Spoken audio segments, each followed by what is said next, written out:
आपने कम किया। Philosophic interpretation में एक बात समझ में आई, उसी को लेके आगे चल गए। अर्जुन की आंख, अर्जुन की आंख इज ए डायनामिक कॉन्सेंट्रेशन। उसे संकल्प के रूप में तो आप पढ़ सकते हो, क्योंकि इसके बाद मैं संकल्प की सीरीज शुरू करने जा रहा है। एक संकल्प आपने जीवन को दे दिया, वो अर्जुन की आंख है। लेकिन the pursuit, the Perseverance, your endeavours, उसे प्राप्ति का मार्ग अर्जुन की आंख नहीं हो सकता। उसमें तो आपको सब कुछ देखना पड़ेगा। जो कुंफू के मास्टर्स होते हैं, विशेष रूप से कुंफू मास्टर्स के बारे में अगर आप देखें, जिनका वीडियोस थोड़े बहुत हमें प्राप्त हो जाते हैं, ब्रूस ली के विषय में, वो भी सत्य होगा, पिक्चराइजेशन भी हो सकता है, लेकिन सत्य के विषय में भी मैं जानता हूँ। अभी हाल ही में मुझे बताया गया कि जो हमारे यहाँ की जो कुंफू है, जो पूरी कुंफू है, वो चेन्नई से उठ करके और चाइना पहुँची थी। उन ऋषि का नाम भी आया, मुझे इस समय याद नहीं है, उनके पूरा जीवन का उल्लेख आया। उन्होंने चाइना जाकर कुंफू सिखाई और वहाँ के लोग नहीं चाहते थे कि वो यहाँ से वापस जाएं, ये यहीं के होकर रह जाएं। उनका पूरा नाम भी है, कई 2-3 हज़ार साल पहले की शायद घटना है। उनको वापस ना जाने देने के लिए उन्होंने विष दे दिया। मतलब आत्मीयता का विस्तार भी देखिए कि यहाँ से जाए नहीं, उन्हें विष दे दिया, ऐसी आत्मीयता कि मरेगा तो यहीं इसकी कब्र बनाएंगे, कम से कम इसकी आत्मा यहीं रहेगी। कुंफू के मास्टर्स जिस प्रकार की सजगता का विकास करते हैं, वो अर्जुन की आंख की भांति नहीं होती। क्योंकि कुंफू का मास्टर कभी भी, ध्यान से आप देखो, अगर आप में से कुछ लोगों ने पिक्चरें देखी हो, नहीं देखी तो पुराने आप ब्रूस ली को देखिए। अगर ब्रूस ली के आसपास 5 लोग हैं, 3 पीछे हैं, 2 सामने हैं, उदाहरण दे रहा हूँ मैं, तो ब्रूस ली की जो आंखें हैं वो उन 5 पर नहीं होंगी, वो आंखें नीचे कहीं अन्य देख रही होंगी। माने स्थूल नेत्र तो नीचे कहीं देख रहे हैं। इसका अर्थ क्या हुआ? इसका अर्थ ये हुआ कि स्थूल नेत्र का महत्व खत्म हो गया। आंख जो देखती है उसी का स्टिम्युलेशन मस्तिष्क को देखती है, कॉर्टेक्स मोटर ऑर्गन स्टिम्युलेट होते हैं, in accordance to that organ start operating. लेकिन यहां स्थूल आंख तो कहीं अन्यत्र देख रही है, लेकिन ब्रूस ली को पीछे से आने वाले का भी आभास है, दायां या बायां या पीछे, और वो त्वरित रूप से तत्क्षण पीछे वाले को देखता है। इसको कहने के लिए हम कहते हैं आंखें पीछे भी हैं। आंखें पीछे नहीं हैं, देखने वाली आंखें तो मनुष्य के पास 3 ही हैं, 2 जो सामने रेटिना है, और तीसरा द पेनियल ग्लैंड है, जिसका रेटिना अंदर है, जो तीसरी आंख में डालते हैं। और कोई आंख हमारे पास नहीं है। लेकिन सत्य एक और भी है। वो क्या?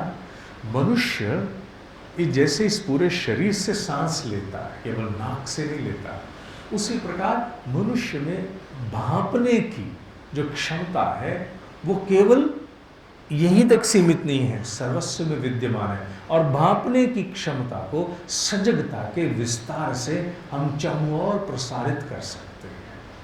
तो कुंफू का जो एक्सपर्ट है, जो सामने देखता है नीचे, लेकिन उसके भांपने की क्षमता की परिधि चारों ओर हो चुकी है।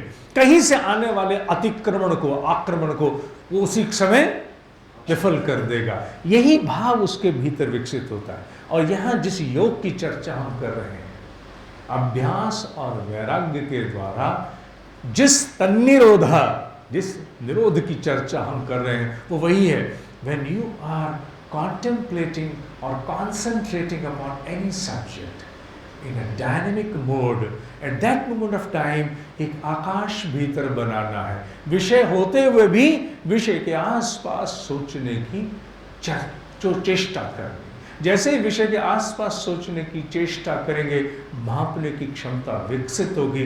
हमारे भांपने की क्षमताओं में मंडराते हुए अनेक समाधान हमारे ऑब्जर्वेशन में आएंगे, जो अन्यथा have been eluding our comprehension so फार।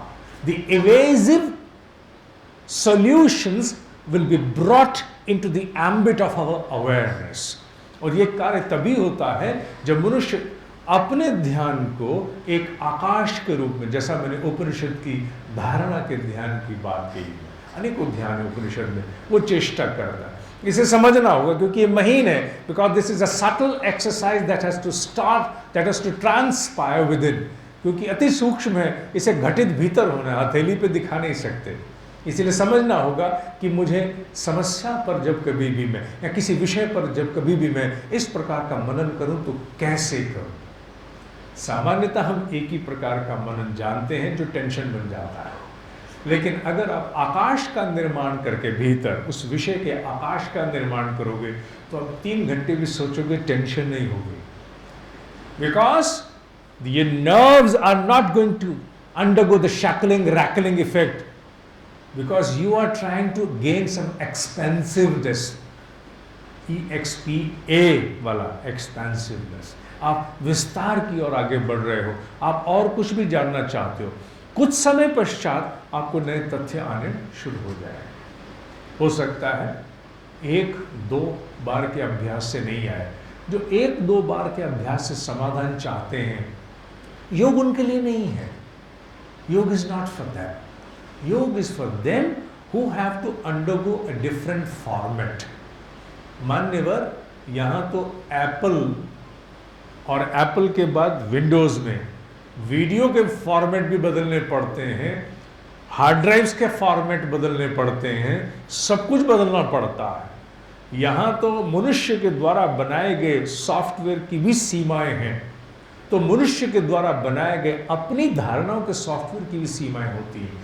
बुद्धि नए तथ्य को जल्दी मानने को तैयार नहीं होती है। जब ऑरा की ट्रेनिंग दी जाती है, ऑरिक, जिन लोग जो ऑरा पढ़ाने वाले लोग हैं, क्योंकि मैं ऐसे लोगों को अच्छी तरह से परिचित हूँ, हालांकि मैंने इसका प्रशिक्षण नहीं लिया, लेकिन जब उन्हें ऑरा को पढ़ाने की, जब ऑरा पढ़ाया जाता है कि how to view the aura of a human being, how to view the aura of a flower, how to view the aura of a object, of an animal, तो ऑरा पढ़ाने वाले व्यक्ति को, जो टीचर होता है, उसे बड़ी कठिनाई होती है।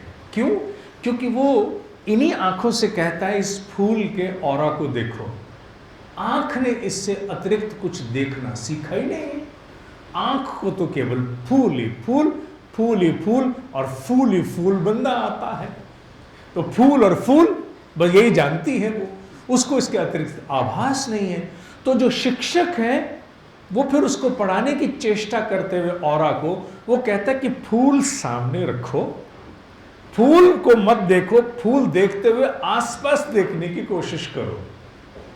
पहल उसको लगता है कि मैंने ऑरा टीचर को 10,000 रुपये पर डे का मैंने दे दिया, 3 दिन का प्रशिक्षण है, 30,000 रुपये गई भैंस पानी में, क्योंकि ये मेरे से होने वाला नहीं, ये हो भी नहीं सकता। ये कैसे हो सकता है कि मुझे फूल का ऑरा दिखाई दे, और फूल के ऑरा को देखने के लिए मुझे सिखाया जा रहा है फूल को देखो, लेकिन फूल के आसपास को देखो, फूल की ओर देखते हुए भी फूल के आसपास देखो।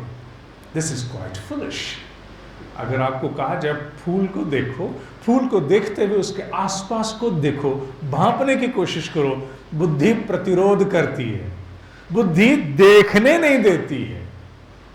तो टीचर कहते हैं कि एक दिन तो उसकी बुद्धि को उस नए अनुशासन में लाने में लग जाता है कि प्लीज फॉर गॉड से break the kind of the accustomed behaviour which your intellect has got, कि मैं केवल फूल देख रहा हूं तो फूल ही तो है, इसके अलावा और है क्या?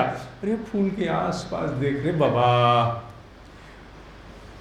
और मैं यहां उदाहरण यूज करूं क्योंकि आजकल टी शर्ट्स पे भी लिखा हुआ है आजकल वो शब्द, तो मैं, क्योंकि टी शर्ट्स पे लिखा है, बड़े बड़े एक्टर भी लिख रहे हैं, तो मैं इस्तेमाल करूंगा। हालांकि हमारे इन कक्षाओं में ऐसे शब्दों का हम प्रयोग नहीं करते हैं, क्योंकि ये उदाहरण है।